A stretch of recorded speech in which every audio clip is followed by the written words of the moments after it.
This is a reading from John's Gospel and chapter 14, and these are words of Christ's. If you love me, you will keep my commandments, and I will ask the Father, and he will give you another helper to be with you forever, even the Spirit of truth, whom the world cannot receive, because it neither sees him nor knows him. You know him, for he dwells with you and will be in you. I will not leave you as orphans. I will come to you.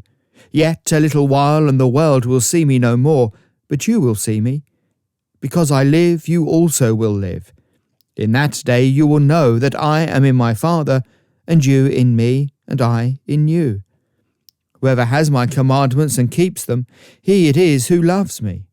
And he who loves me will be loved by my Father, and I will love him and manifest myself to him. It's very easy to play lip service to one thing and then do entirely the opposite. I once found myself in a speed awareness course when I was a curate in the good old Church of England, and as I was recounting the story to an abbot of a monastery not that long afterwards, I found out that he too had been to a speed awareness course. We both knew that the speed limit was there.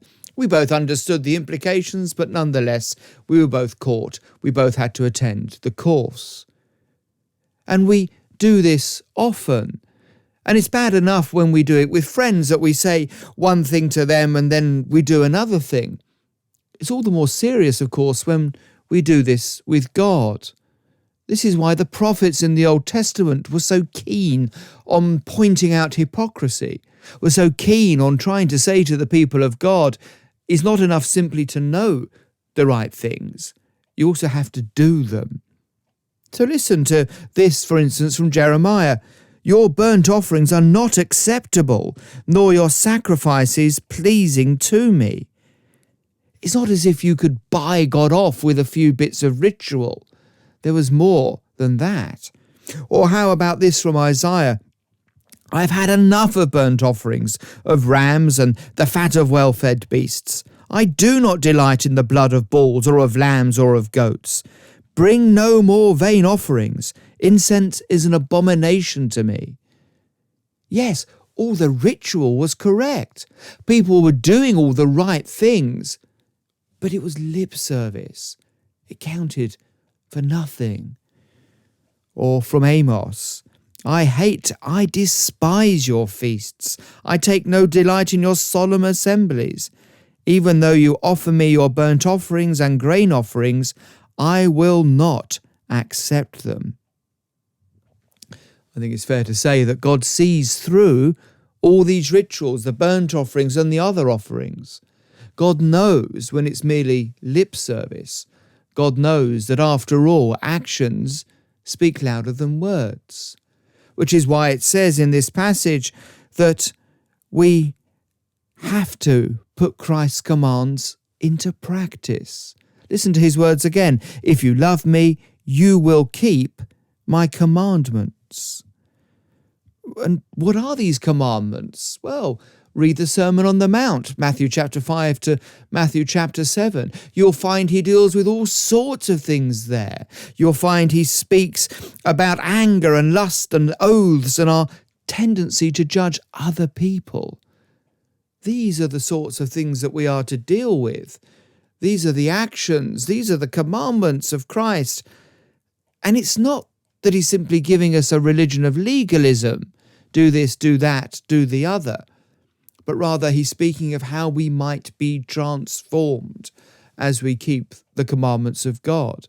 If we truly love God, we'll truly seek to keep his commandments. If we're not seeking to keep those commandments, well, the question becomes, do we truly love God at all? But it's not as if Jesus leaves us alone to try and keep all of this. It's not as if Jesus is abandoning us in all of this. He carries on.